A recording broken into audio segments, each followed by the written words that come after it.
আসসালামু আলাইকুম বন্ধুরা, আমার চ্যানেলে আপনাদের সবাইকে স্বাগত জানাই। বন্ধুরা, আমি আজকে আপনাদের সঙ্গে শেয়ার করব বিহারের প্রসিদ্ধ আনারসা রেসিপি। এই আনারসা রেসিপির জন্য লাগছে এখানে শুকনো নারকেল নিয়েছি, এক বাটি চিনি নিয়েছি, এটা রয়েছে এটা রয়েছে সাদা তিল, আর এখানে রয়েছে চালের আটা। এই বাটির আমি 2 বাটি নিয়েছি চালের আটা আর 1 বাটি নিয়েছি এখানে চিনি। চলুন তাহলে রেসিপি শুরু করা যাক। সবার প্রথমে যে নারকেল রয়েছে, শুকনো নারকেল, এটা আমি গুঁড়ো করে নেব। দেখুন, শুকনো নারকেল গুঁড়ো করে নিয়েছি। এবার একটা কড়া চাপিয়ে দেব। এবার এই বাটির আমি 1 বাটি নিয়েছি চিনি আর 2 বাটি নিয়েছি চালের আটা। এই যে বাটির আমি 2 বাটি চালের আটা নিয়েছি, আমি 4 বাটি এখানে দেব জল। আমি আগে থেকে ওই বাটিতে জল মেপে রেখেছিলাম, 4 বাটি দিয়ে দিলাম।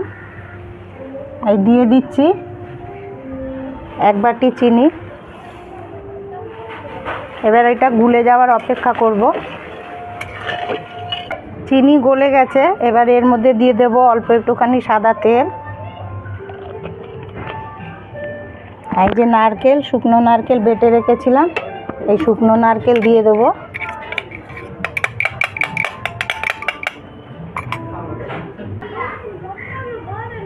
দেখুন, এই চিনির জল খুব সুন্দর করে ফুটে উঠেছে, টকবক করে ফুটছে। এবার এর মধ্যেই দিয়ে দেবো এই চালের আটা, দিয়ে এটা খুব ভালো করে মিশিয়ে নেব।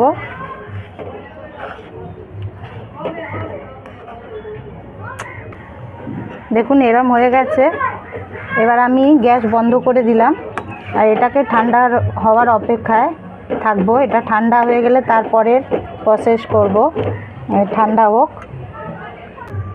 দেখুন বন্ধুরা, ঠান্ডা করে আমি অন্য পাত্রে নিয়ে নিয়েছি। এবার এই ঘি দিয়ে এই চালের আটা এত সুন্দর করে মেখে নেব, যেমন আটা রুটি মাখা হয়, রুটির জন্য আটা মাখা হয়, ঠিক সেইভাবে আমি এটা মেখে নেব।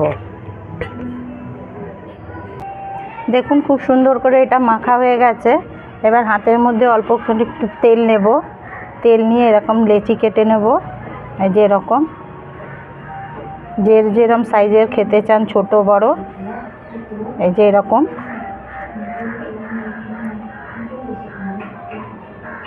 করে নেব।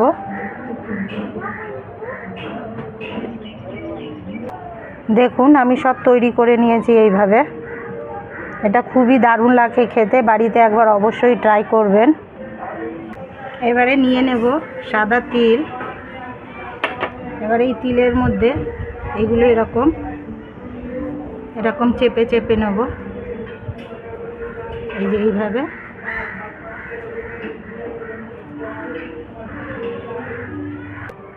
দেখুন, আমি এই সাদা তিল দিয়ে আমি এগুলো সব কোট করে নিয়েছি।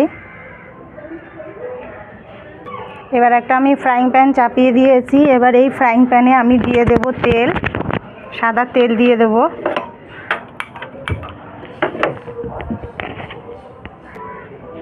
তেল হালকা গরম হয়েছে। বন্ধুরা, এটা কিন্তু হাই ফ্লেমে ভাজা যাবে না, এটা মিডিয়ামেই ভাজতে হবে। কারণ হাইতে ভাজলে কি হবে, ওপর থেকে শক্ত হয়ে লাল লাল হয়ে যাবে আর ভেতরে কিন্তু শক্ত হবে না, নরমই থাকবে। যার জন্য এটা মিডিয়ামেই ভাজতে হবে।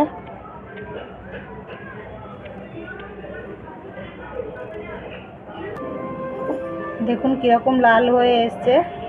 এবার আমি এটা পাল্টে দেবো, এদিকে উল্টো দিকে। দেখুন কত সুন্দর কালার এসছে। একদিক ভাজতে আমার 3 মিনিট সময় লেগেছে।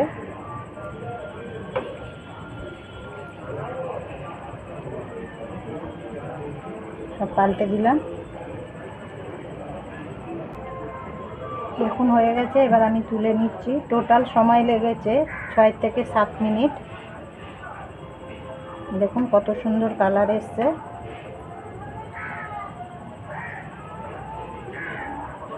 আর বাকিগুলো আমি ঠিক এইভাবে ভেজে নেব। দেখুন বন্ধুরা, আমি সব ভেজে নিয়েছি। কত সুন্দর কালার এসছে দেখুন একবার। এই যে, বাড়িতে অবশ্যই একবার ট্রাই করবেন। ট্রাই করে আমাকে জানাবেন কেমন হয়েছে। আর ভালো লাগলে আমাকে সাপোর্ট করবেন, আমার পাশে থাকবেন, আমাকে সাপোর্ট করবেন, আর আমার রেসিপিকে একটা লাইক দেবেন আর আমার সঙ্গে থাকবেন। দেখা হচ্ছে তাহলে আবার পরের ভিডিওতে। আল্লাহ হাফিজ।